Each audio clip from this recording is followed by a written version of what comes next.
In the vast, blood-soaked history of video games, there are soldiers, there are superheroes, and there are gods. But standing above them all, on a mountain of demon corpses that reaches into the burning sky, is a figure who does not speak, does not negotiate, and does not bleed. A figure who has turned the entire dimension of hell, a realm of infinite chaos and evil, into his own personal hunting ground. We are, of course, talking about the Doom Slayer, formerly known as Doom Guy, the protagonist of the Doom franchise. To the uninitiated, he is just an angry man in green armor with a shotgun, a relic of the 90s arcade shooters. But to those who have read the Slayer's testaments and uncovered the deep lore of Doom Eternal and the ancient gods, the Slayer is a cosmic entity of absolute destruction, a primeval being who is effectively the god of anger. And today, we are going to rip and tear through the misconceptions to reveal why the Doom Slayer is arguably the most powerful character in fiction, capable of killing the creator of the multiverse with a blade made of pure hatred. Before we open the portal to the Dark Realm, make sure you punch that like button with the force of a blood punch and subscribe, because the only thing they fear is you missing this video. To understand the Slayer, we must discard the idea that he is human. He started as one, yes, a Marine who was too stubborn to die on the moons of Mars. But that man is long gone. After being stranded in hell, he was found by the Night Sentinels of Argent D'Nur. He was subjected to the Divinity Machine, a device powered by the essence of the Seraphim, Samur Maker. This machine didn't just upgrade him, it rewrote his genetic code and his metaphysical existence. It granted him terrible power and speed that matched his will. The lore explicitly states that the Divinity Machine gave him strength that grows to match his will. Since his will to kill demons is infinite, his strength is theoretically infinite. He is not just strong, he is as strong as he needs to be to kill whatever is in front of him. This is an important distinction. If he fights an imp, he is strong enough to rip it in half. If he fights a titan the size of a skyscraper, he is strong enough to kill it with his bare hands. Speaking of titans, let's look at his pre-suit feats. Before he even had the Praetor suit, the Slayer killed the Titan, a demon of immeasurable size and power, naked and using only primitive weaponry. The Titan is described as a beast that could withstand the combined might of the Night Sentinel armies, yet the Slayer took it down alone. This established him as the Hell Walker, the predator that the demons tell ghost stories about. The demons, beings of pure malice who exist outside of time and space, are terrified of him. The Slayer's testaments, written by the demons themselves, describe him with a reverence usually reserved for gods. They call him the Unchained Predator and warn that he will seek no rest and he will show no mercy. Now, let's talk about the Praetor suit. Most armor in fiction, like Master Chief's Mjolnir armor or Iron Man's suit, is designed to protect the user from the environment. The Praetor suit is different. It was forged by a wretch in hell, impenetrable and unyielding, but its primary function is not protection. It allows the Slayer to absorb argent energy from his fallen foes to heal and sustain himself. The suit doesn't protect the Slayer from hell, it protects hell from the Slayer. It creates a barrier that contains his rage so he doesn't destroy reality just by walking through it. Inside the suit, he is a perpetual motion machine of violence. He doesn't need to eat, sleep, or drink. He is fueled entirely by the destruction of his enemies. This brings us to his arsenal, which is often mistaken for just guns. The super shotgun, or Lucifer's Bane, is not just a double-barreled shotgun. In the Slayer's hands, it is a holy relic. The meat hook attachment allows him to defy gravity, pulling himself towards enemies at blinding speeds. But the real heavy hitters are weapons like the BFG 9000. Big effing gun is a funny name, but the weapon fires streams of green argent streams that boil the blood of any organic target within range before detonating. It is a room-clearing weapon of mass destruction. Then there is the Crucible. This is not a lightsaber, it is a blade of pure wraith energy that cauterizes wounds instantly and can permanently kill titans, who are otherwise immortal. When the Slayer ignites the Crucible, he is wielding a weapon that can slice through the hardest materials in the universe like butter. And finally, the Unmaker, a weapon of maker origin designed to unmake reality itself. The fact that the Slayer wields these weapons with the same ease as a pistol speaks to his mastery of warfare. He is the ultimate soldier, possessing mastery over every weapon ever conceived, from a chainsaw to a plasma rifle. But weaponry pales in comparison to his physical stats. The Slayer moves faster than the eye can see. In the game, he runs at a gameplay-friendly speed, but in the lore, he outruns rockets. He can dodge lightning. His reaction time is instantaneous. He can perceive the world in slow motion when he focuses. The slow motion while airborne rune is a canon representation of his perception. His durability is arguably his most broken stat. He has been shot out of a BFG 10,000, a cannon the size of a city designed to crack the surface of Mars. He impacts a space station wall at terminal velocity and simply shakes it off. He has walked through lava, acid, and the vacuum of space. But the greatest feat of durability is metaphysical. He is incorruptible. The energy of hell corrupts everything it touches. It turns men into zombies and soldiers into monsters. The Slayer has spent eons, literally thousands of years, trapped in hell, fighting non-stop, and he has never been corrupted. His mind is a fortress of pure rage. He cannot be bargained with. He cannot be reasoned with. He cannot be tempted. The Khan Maker, an angelic being who has ruled for millions of years, tried to offer him everything he ever wanted, including the resurrection of his dead family, and he didn't even hesitate to put a bullet in her head. This level of mental fortitude makes him immune to psychic attacks or reality warping that relies on mental submission.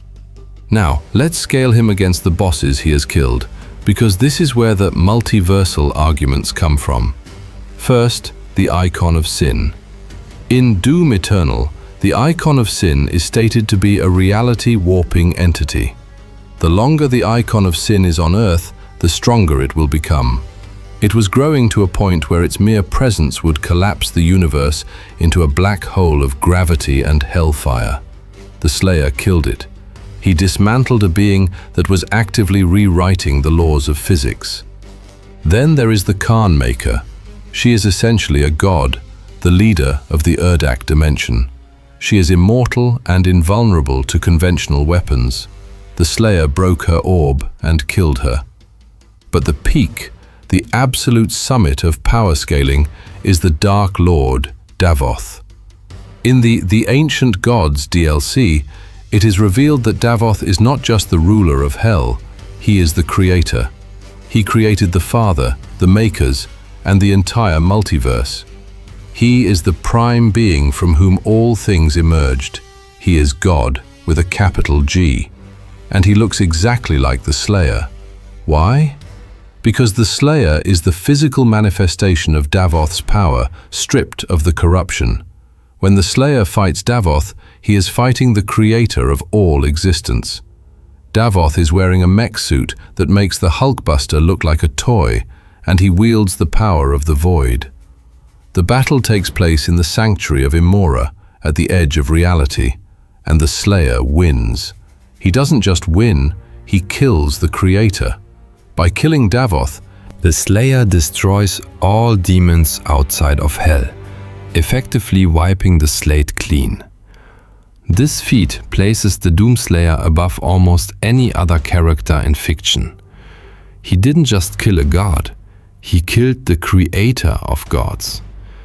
If you compare him to Kratos, Kratos kills the Greek and Norse pantheons, which are planetary or universal at best. The Slayer kills the architect of the multiverse. If you compare him to Thanos, Thanos needs the Infinity Stones to alter reality. The Slayer kills the guy who invented reality. The Slayer exists on a tier known as complex multiversal. He is a primeval, a being that exists across all timelines and dimensions. There is only one Doomslayer. In every timeline, in every universe, he is the constant. He is the anchor.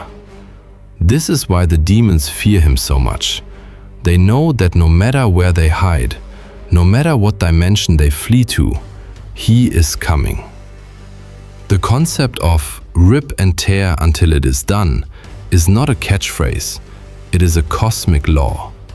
He will not stop until every single demon is dead. Now, let's discuss the Berserk power-up. In the game, this is a floating orb that lets you rip demons apart.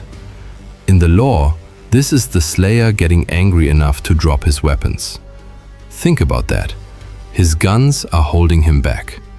When he goes berserk, he realizes that shooting them is too slow, so he decides to tear them apart with his bare hands to maximize the pain and efficiency. He rips spines out, tears jaws off, and punches heads until they explode. This visceral violence is a language the demons understand. He is teaching them fear. The only thing that separates the Doomslayer from a villain is his target. He saves humanity, but not because he is a hero in the traditional sense. He doesn't give speeches about justice. He saves humanity because demons are attacking it, and he hates demons. If the demons were attacking a planet of evil robots, he would save the robots. His morality is binary.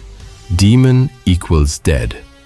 Not demon equals safe, mostly. This simplicity makes him a terrifying force of nature. He is like a hurricane or an earthquake. You don't reason with him, you just hope you aren't in his path. Let's compare him to Master Chief, a common debate. Master Chief is a super soldier, the best humanity has to offer. He has luck, shields, and training. But Master Chief struggles against brutes and elites. He can be killed by a lucky grenade. The Slayer treats barons of hell, creatures that would eat a brute for breakfast, as fodder. Master Chief runs 60 miles per hour. Slayer runs faster than sound. Master Chief lifts tanks. Slayer punches colossal blocks of heavy metal across rooms in the puzzles of Eternal. It is not a fight, it is an execution.